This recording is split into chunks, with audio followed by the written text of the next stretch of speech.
കേരളം ഏറ്റവും കൂടുതൽ വലിയ തിന്മ മദ്യപാനത്തിലാണ്. എല്ലാവരും ഉറക്കെ ചിന്തിക്കേണ്ട ഒരു കാര്യമാണ്. എല്ലാവരും ഇപ്പൊ നിങ്ങൾ നോക്കുക, ഞാൻ ഈ ഓച്ചിറ ക്ഷേത്രത്തിൽ, അതുപോലെ തന്നെ പാടാവൂർ ഭഗവതി ക്ഷേത്രത്തിൽ, അതുപോലെ നമ്മുടെ ഇവിടെ ആലപ്പുഴയിലുള്ള അറവുകാട് ക്ഷേത്രത്തിൽ ഒക്കെ ഞാൻ അവിടുത്തെ കമ്മിറ്റിക്കാരെ ഓർമ്മപ്പെടുത്തിയ വളരെ പ്രധാനമായ കാര്യം, ക്ഷേത്ര ഉത്സവങ്ങളിലും ചർച്ചുത്സവങ്ങളിലും ഇസ്ലാമിക സമൂഹം നയിക്കുന്ന പള്ളി ഉത്സവങ്ങളിലും ആ ഉത്സവത്തിൽ പങ്കെടുക്കുന്ന നല്ലൊരു ശതമാനം ആളുകൾ വമ്പിച്ച തിന്മകൾ ചെയ്യുന്നു. അന്ന് മദ്യപിക്കുന്നു, കൂത്താടുന്നു, പല തിന്മകളും ചെയ്യുന്നു. ഇതെന്തുകൊണ്ടുണ്ടായി? മതം ഒരിക്കലും തിന്മയല്ല നമ്മൾ പറയും. പക്ഷെ മതാഘോഷത്തിന്റെ ഭാഗമായി ഏറ്റവും കൂടുതൽ മദ്യപിക്കുന്നു എന്ന് പറഞ്ഞാൽ മതം പരാജയപ്പെടുന്നു എന്ന അർത്ഥം. കാരണം മദ്യപാനി സ്വർഗരാജ്യം ഉടമപ്പെടുത്തുകയില്ലെന്ന് ബൈബിളിൽ പറയുന്നു. മദ്യപാനി പതിതനാണെന്ന് വേദം പറയുന്നു. മദ്യപാനി സ്വർഗത്തിലെത്തുകയില്ലെന്ന് മാത്രമല്ല, അവൻ വിശ്വാസിയല്ലെന്ന് ഖുർആൻ ആവർത്തിച്ചു പറയുന്നു. മദ്യമുക്തമായ ഒരു രാജ്യം ഭരിച്ച ആളാണ് പ്രവാചകൻ. ഞാൻ ചോദിക്കുന്നത്, 3 പ്രബല മതങ്ങൾ ഇവിടെയുണ്ട്. ഈ 3 പ്രബല മതത്തിന്റെ നായകന്മാർ എന്ത് ചെയ്യുന്നു എന്ന് ഞാൻ ആത്മാർത്ഥമായി ചോദിക്കുന്നു. മനുഷ്യരെ സ്നേഹിക്കലും മനുഷ്യരുടെ രക്ഷയാണ് മതമെങ്കിൽ, അത് കേവലം കയ്യടികൾക്കപ്പുറത്താണെങ്കിൽ ഞാൻ ആത്മാർത്ഥമായി സംസാരിക്കുന്നു, ഈ മദ്യപാനത്തിന് മതസമൂഹത്തിന് എന്ത് ചെയ്യാൻ? ക്ഷേത്ര ഉത്സവത്തിൽ നിങ്ങൾ മദ്യപിക്കുക എന്ന് പറഞ്ഞാൽ നിങ്ങൾ മതഭക്തരല്ല, നിങ്ങൾ ദൈവവിശ്വാസികളല്ല. നിങ്ങളെ തിരിച്ചറിയണം. ദൈവം നോക്ക്, ക്ഷേത്രത്തിൽ നിന്ന് മദ്യപിച്ച് എന്ന് ഭാര്യയുടെ ഊരക്ക് ചവിട്ടി അവളോ ഹോസ്പിറ്റലിൽ അഡ്മിറ്റ് ചെയ്യാൻ അത് കാരണമാകുന്നുവെങ്കിൽ അത് മതമാണോ? സ്വന്തം മക്കളെ കഴുത്തി എരിച്ചു കൊല്ലാൻ ഒരു മദ്യപാനിക്ക് പ്രേരണയാകുന്നുവെങ്കിൽ, അമ്മയെ ജന്മം നൽകിയ മാതാവിനെ മാതൃദേവോ ഭവ, പിതൃദേവോ ഭവ, ആചാര്യദേവോ ഭവ, അതിഥി ദേവോ ഭവ എന്ന മനുസ്മൃതിയുടെ വാചകം ഇവിടെ 6 കുഴിച്ചു മൂടപ്പെടുന്നു. അതിനെക്കുറിച്ച് ചിന്തിക്കാൻ, ന്യായമായി ചിന്തിക്കാൻ, വേദങ്ങൾ പഠിപ്പിച്ച പോലെ ജീവിക്കാത്തതിന്റെ കുഴപ്പം ഏത് മതസമൂഹത്തിനും ഇന്നുണ്ട്. അത് ഞാൻ ഗൗരവമായി പറയും. ഞാൻ രാഷ്ട്രീയക്കാരനല്ല, ഒരു രാഷ്ട്രീയത്തിൽ ഞാൻ വിശ്വസിച്ചിട്ടുമില്ല, പ്രവർത്തിച്ചിട്ടുമില്ല. പക്ഷെ എനിക്ക് ശക്തമായൊരു മതമുണ്ട്. അള്ളാഹു അവതരിപ്പിച്ച മതം, പ്രപഞ്ചത്തിന്റെ നാഥൻ അവതരിപ്പിച്ച മതം, അത് മനുഷ്യവാസം മുതൽ ഇന്ന് വരെ നിലനിൽക്കുന്ന ദൈവത്തിന്റെ മതം. സൂര്യന് മതമുണ്ടോ പ്രിയപ്പെട്ടവരെ? ഉണ്ടെന്ന് ഞാൻ പറയുന്നു. സൂര്യന്റെ മതം ദൈവത്തിന് സമർപ്പിതമാണ്. അതിന് അറബിയിൽ ഇസ്ലാം എന്ന് പറയും. അത് ഏതെങ്കിലും ഒരു കാലത്തിന്റെ മതമല്ല. ഞാൻ പറയുന്നത് സൂര്യനും ചന്ദ്രനും നക്ഷത്രങ്ങളും ഒക്കെ ഒരു പോയിന്റ് മാത്രം നിങ്ങൾ ചിന്തിച്ചിട്ടുണ്ടോ? മനുഷ്യരിടപെടുന്നിടത്തൊക്കെ പ്രശ്നമുണ്ട്. നമ്മൾ 8 മണിക്ക് സ്റ്റാർട്ട് ചെയ്യണം, നമ്മുടെ യോഗം 8 മണി കഴിഞ്ഞിട്ടാണ് നമ്മൾ തുടങ്ങുന്നത്. പക്ഷെ സൂര്യൻ 6:30 ഉദിക്കുമെന്ന് പറഞ്ഞാൽ 6:28 ഉദിക്കില്ല, 6:32 ഉദിക്കാതെ പോവുകയില്ല. 6:30 ഷാർപ്പിന് ആ സൂര്യനെ കൺട്രോൾ ചെയ്യുന്ന ശക്തി ആരാ? അതാരാ? അത് ഒരാൾ പറയാണ്. എന്റെ ഏറ്റവും പ്രിയപ്പെട്ട സുഹൃത്തുക്കൾക്കൊക്കെ ഞാൻ ഈ സന്ദേശം എത്തിച്ചു കൊടുത്തിട്ടുണ്ട്. എന്റെ നാട്ടിൽ തന്നെ ഇതുപോലെ. ഞാൻ ചോദിക്കുന്നത്, സൂര്യനെ കണിശമായി നിയന്ത്രിക്കുന്ന ഒരു ശക്തി ഉണ്ടെന്നത് ഉറപ്പാണ്. മുഹമ്മദ് നബി സല്ലല്ലാഹു അലൈഹി വസല്ലം ജനിക്കുന്നതിന് മുമ്പ് സൂര്യനുണ്ട്. അതുകൊണ്ട് തന്നെ അദ്ദേഹമല്ല അതിന്റെ കൺട്രോളർ എന്ന് ഉറപ്പാണ്. സായിബാബ മരിച്ചു, അദ്ദേഹത്തിന്റെ 2 കിഡ്നിയും വീക്കായി. പക്ഷെ അദ്ദേഹം അറിഞ്ഞില്ല. അദ്ദേഹത്തിന്റെ ശ്വാസകോശം കേടുവന്നു, അദ്ദേഹം അറിഞ്ഞില്ല. ഭൂമിയിലേക്ക് മറിഞ്ഞു വീണതിന് ശേഷമാണ് ആന്തരിക അവയവങ്ങളിൽ അനാട്ടമി പഠിച്ച ആളുകൾക്കറിയാം, പ്രത്യേകിച്ച് ഡോക്ടേഴ്സിന്, ആന്തരിക അവയവങ്ങൾ കംപ്ലീറ്റ് തകർന്നു പോയിരുന്നു അദ്ദേഹത്തിന്റെ. അത് അറിയാൻ പോലും അദ്ദേഹത്തിന് സാധിച്ചില്ല. നമ്മളെപ്പോലെ വായു ശ്വസിച്ച്, നമ്മളെപ്പോലെ വെള്ളം കുടിച്ചു, മഹാനായ ഒരു ജീവകാരുണ്യ പ്രവർത്തകൻ, അങ്ങനെ നിങ്ങൾക്ക് കരുതാം. ആ വ്യക്തിയെ പോലും നമ്മളിൽ പലരും ആരാധിക്കുമ്പോഴും നാം ഓർക്കണം, അദ്ദേഹം മരിച്ചുപോയി. അദ്ദേഹം മരിച്ചപ്പോൾ ആകാശം നിശ്ചലമായില്ല, ഭൂമി ചലിക്കാതിരുന്നില്ല. സെക്കൻഡിൽ 30 കിലോമീറ്റർ വേഗതയിലാണ് ഭൂമി സഞ്ചരിക്കുന്നത്. സെക്കൻഡിൽ 280 കിലോമീറ്റർ വേഗതയിലാണ് സൂര്യൻ സഞ്ചരിക്കുന്നത്.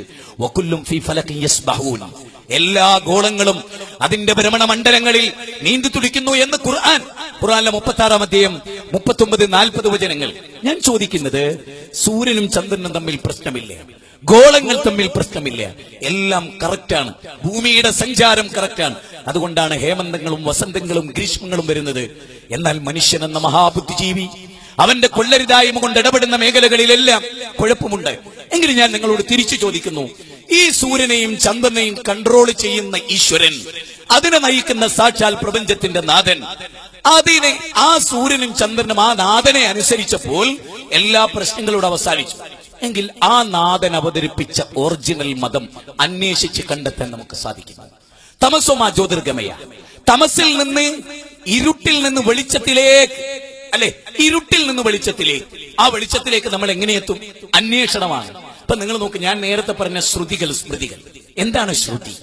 എന്താണ് സ്മൃതി? ശ്രുതി എന്ന് പറഞ്ഞാൽ ശ്രവിക്കപ്പെട്ടത് എന്നാണ് അതിന്റെ അർത്ഥം. ശ്രമിക്കപ്പെട്ടതെന്ന് പറഞ്ഞാൽ ദൈവത്തിങ്കൽ നിന്ന് ഋഷീശ്വരന്മാർക്ക്, ആചാര്യന്മാർക്ക് ദൈവത്തിൽ നിന്ന് നേരിട്ട് കിട്ടിയ വാചകങ്ങൾ. ചുരുക്കി പറഞ്ഞാൽ എന്താണ് ശ്രുതികൾ, എന്താണ് സ്മൃതികൾ?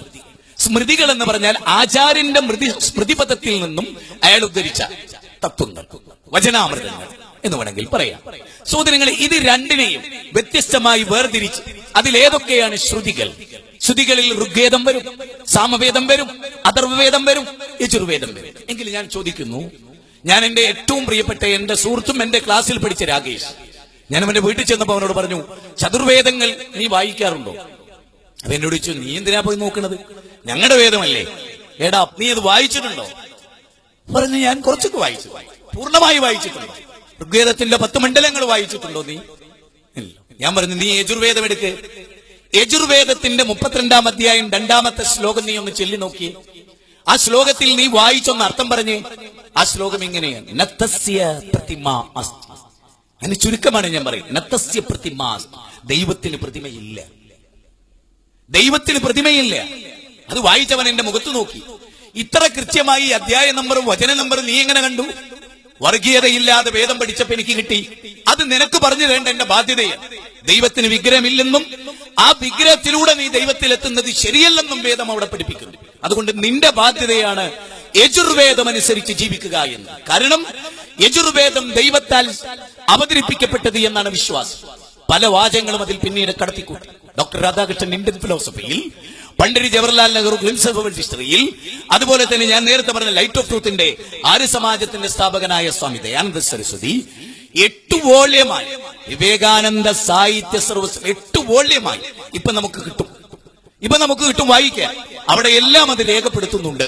ഈ കാര്യങ്ങൾ അവിടെ വളരെ പ്രധാനമാണ്. ഞാൻ എറണാകുളം വൈറ്റിലയിലാണ്, ഈരാറ്റുപേട്ടയിൽ തൊട്ടടുത്ത് ഈരാറ്റുപേട്ട, പാലായിലെ മാത്യു സാറൊക്കെ ആയിട്ട് എനിക്ക് ബന്ധമുണ്ടായിരുന്നു. അതിന്റെ ലെക്ചർ അവിടുത്തെ കോളേജിൽ ഞങ്ങൾ ഒന്നിച്ചൊരു മലയാളി സമ്മേളനത്തിൽ ഖത്തറിൽ പങ്കെടുത്തിട്ടുണ്ട്. ഞാൻ ഓർക്കുന്നത് ഈരാറ്റുപേട്ടയിൽ നിന്ന കാലത്തും വൈറ്റിൽ നിന്ന കാലത്തും ഞാൻ പള്ളിയിലെ അച്ഛന്മാരുമായി, ഫാദർമാരുമായി നിരന്തരമായി ബന്ധപ്പെടുമായിരുന്നു. വളരെ സ്നേഹസംവാദം. വലാ തുജാദിലു അഹ്ലൽ കിതാബ്, വേദക്കാരുമായി നിങ്ങൾ നല്ല സ്നേഹത്തിൽ സംവദിക്കണം. വേദങ്ങളുടെ ഉള്ളടക്കമെല്ലാം ഒന്നായിത്തീരുന്ന ചില മേഖലകളുണ്ട്.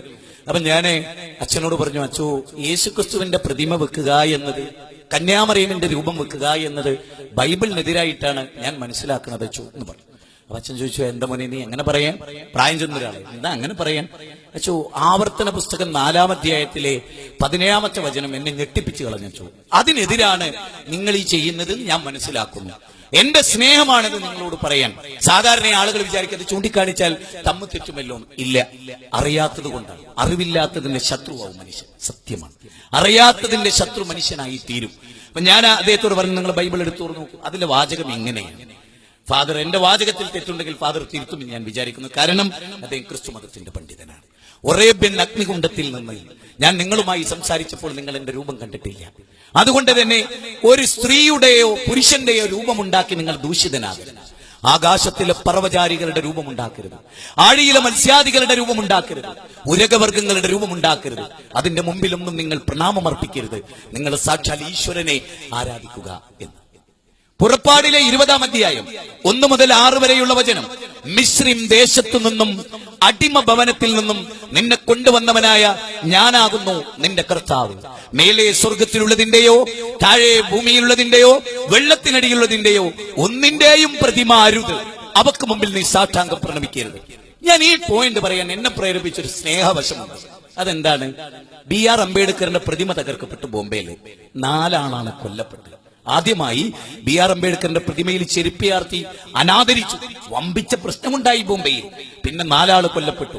ഒറീസയിൽ ക്രൈസ്തവ രൂപങ്ങൾ തകർക്കപ്പെട്ടു. പരസ്പരം അങ്ങോട്ടും ഇങ്ങോട്ടും ശ്രീനാരായണ ഗുരുവിന്റെ പ്രതിമ തകർക്കപ്പെട്ട അവസരങ്ങൾ ഉണ്ടായിട്ടുണ്ട് ഇവിടെ. അപ്പോഴൊക്കെ നമുക്കിടയിൽ കലാപങ്ങൾ ഉണ്ടായി. എന്നാൽ പ്രതിമയില്ലാത്ത ഒരു ലോകവും ജീവിതവും മതഗ്രന്ഥങ്ങൾ പഠിപ്പിക്കുന്നുണ്ടെങ്കിൽ അതാണ് നമ്മൾ സ്വീകരിക്കേണ്ടതെങ്കിൽ, മതപ്രമാണങ്ങളെ അവലംബിച്ചാണ് ഞാനും നിങ്ങളും ജീവിക്കേണ്ടതെങ്കിൽ, ഞാൻ ചോദിക്കുന്നു, മതം പഠിപ്പിച്ചിടത്ത് നിന്നാൽ പോരെ? അതിനപ്പുറത്തുള്ള നമ്മുടെ ചിന്തയും നമ്മുടെ വ്യാഖ്യാനവും നമ്മുടെ ഉദാഹരണവും ശരിയാണോ? എങ്കിൽ ദൈവത്തിന് എന്ത് പ്രസക്തിയാ ഉള്ളത്? ദൈവം മതമായ ഒരു ഉന്നതമായ ആദർശം അവതരിപ്പിച്ചിട്ട് നമ്മൾ നമ്മുടെ ബുദ്ധി കൊണ്ടളന്ന് നമ്മളൊരു പുതിയ ആദർശം അവതരിപ്പിച്ച് നമ്മൾ ദൈവം ചമയുന്നത് ശരിയാണോ?